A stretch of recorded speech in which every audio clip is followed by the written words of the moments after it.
रात का समय था।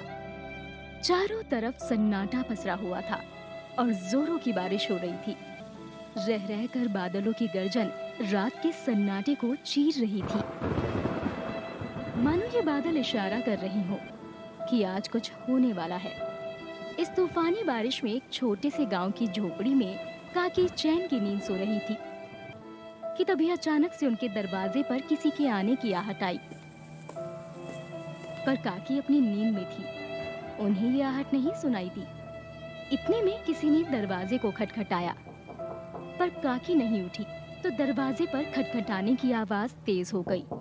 काफी देर दरवाजा खटकता रहा और फिर अचानक से काकी की नींद खुली और वो बड़बड़ाती हुई उठी।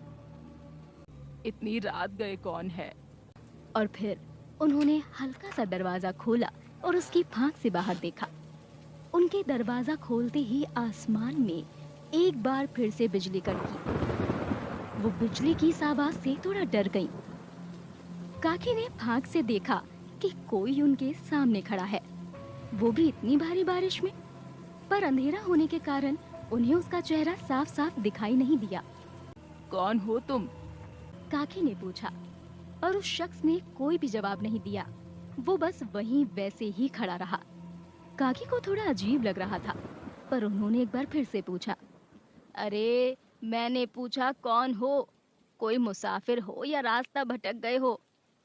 इतना कहकर काकी ने बगल में खूंटी से टंगी लालटेन को लिया और उस शख्स का चेहरा देखने लगी। लालटेन की रोशनी जैसे ही उस शख्स पर पड़ी, काकी एकदम से हैरान हो गई और बोली, अरे सुहाना बेटी, इतनी रात गए तुम यहाँ और ऐसे चुपचाप क्यों खड़ी बारिश में भीग रही हो? आवाज लगा दिया होता। चलो आओ, अंदर आओ, बाहर बारिश बहुत तेज है। इतना कहकर काकी ने उस लड़की जिसका नाम सुहाना था उसका हाथ पकड़ा और अंदर लाने लगी। सुहाना अभी अंदर आई ही थी कि इतने में काकी की नजर सुहाना के पेट पर पड़ी। हाय राम, तुम पेट से हो बेटी?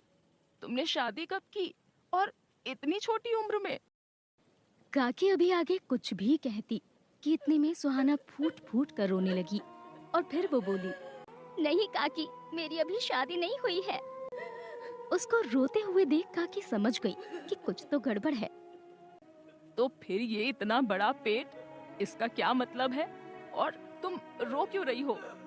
काकी ने हैरानी से पूछा।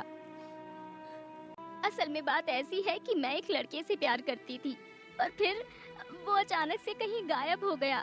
मैंने उसे बहुत ढूंढा, पर वो मुझे कहीं मिला ही नहीं। वो ऐसे गायब हो गया जैसे वो मेरी जिंदगी में कभी था ही नहीं। अब तो मुझे लगता है कि उसने मुझे धोखा दिया। वो मुझे प्रेग्नेंट करके भाग गया। अब मैं ये बोझ लेकर घूम रही हूँ काकी। मैं क्या करूँ, कहाँ जाऊँ? कहते कहते सुहाना फूट फूट कर रोने लगी और काकी को सब कुछ बता दिया। उसकी ऐसी हालत देख काकी ने पहले तो सुहाना को चुप कराया और फिर पूछा, ऐसे भटकने से क्या होगा? तुम अपने घर क्यों नहीं चली गई? काकी के सवाल पर सुहाना ने कहा, नहीं काकी, मैं ऐसे घर नहीं जा सकती। मैं किस मुंह से घर जाऊं? इसीलिए 1 महीने तक मैं इधर उधर भटकी, पर जब मेरा पेट बड़ा होने लगा तो मुझे कुछ समझ नहीं आया कि मैं कहाँ जाऊं, क्या करूं। इतना कहते कहते सुहाना भावुक हो गई और फिर आगे अपनी बात बताते हुए कहा, जब मुझे कुछ भी समझ नहीं आया तो फिर आपका ख्याल आया कि भले ही आप मेरी दूर की रिश्तेदार हैं, पर आप मेरी मदद जरूर करेंगी। इसीलिए मैं एक पल भी गवाए यहाँ आपके पास आ गई। सुहाना की ये सारी बातें सुनने के बाद काकी ने कहा, ये तुमने बढ़िया किया बेटी, पर मुझे बताओ कि तुम्हारा कौन सा महीना चल रहा है? पेट देखकर तो लग रहा है कि 6ठा महीना होगा। काकी ने अभी इतना कहा ही था कि इतने में सुहाना ने अपनी बात रखते हुए कहा, नहीं काकी, ये मेरा पहला महीना है। सुहाना के ये कहते ही काकी एकदम से चौंक गई और अपनी जगह से उठ खड़ी हुई। उनको सुहाना की बातों पर यकीन नहीं हुआ। क्या? ये तुम क्या कह रही हो? पहले महीने में ही इतना बड़ा पेट? बेटी तुम सच तो कह रही हो ना? देखो मुझसे कुछ छुपा तो नहीं रही। अगर कोई बात है तो बिना किसी हिचक के बता दो बेटी। काकी ने सुहाना की तरफ देखकर पूछा। उनके सवाल पर सुहाना ने कहा, नहीं काकी, मैं भला आपसे झूठ क्यों कहूँगी? ये मेरा पहला महीना है, आप मेरी बात का यकीन कीजिए। सुहाना ने अपनी बात पूरी की, पर काकी को अब भी उसकी बात पर यकीन नहीं हो रहा था और इसी कारण वो बार बार सुहाना के पेट की तरफ देखे जा रही थी। वो भी उसके पेट की तरफ देख ही रही थी कि इतने में अजीब सी आवाज उनके कानों तक आई। उस आवाज को सुनकर काकी एकदम से पीछे हट गई, पर सुहाना को ये आवाज नहीं सुनाई दी। काकी को ऐसे देख सुहाना ने झट से पूछा, क्या हुआ काकी? आप ऐसे पीछे क्यों हट गई? पर काकी को लगा ये उनका वहम होगा, इसीलिए वो आगे बोली, वैसे तुमने कभी सोचा है कि बिन बाप के बच्चे को तुम कैसे पालोगी?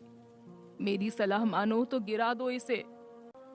ये सुन सुहाना बोली, नहीं काकी, मैं इस बच्चे को नहीं गिरा सकती, ये उसकी निशानी है, मेरे प्यार की निशानी है। इसके बाद काकी ने उसे उसके कमरे में भेज दिया और खुद बाहर लेट गई। वो खटिया पर सुहाना के पेट को बार बार याद कर अलट पलट रही थी। अभी कुछ ही देर हुई थी कि उनको अचानक से एक आवाज सुनाई पड़ी। ये आवाज किसी बच्चे के हंसने की थी। बच्चे की आवाज सुनते ही काकी एक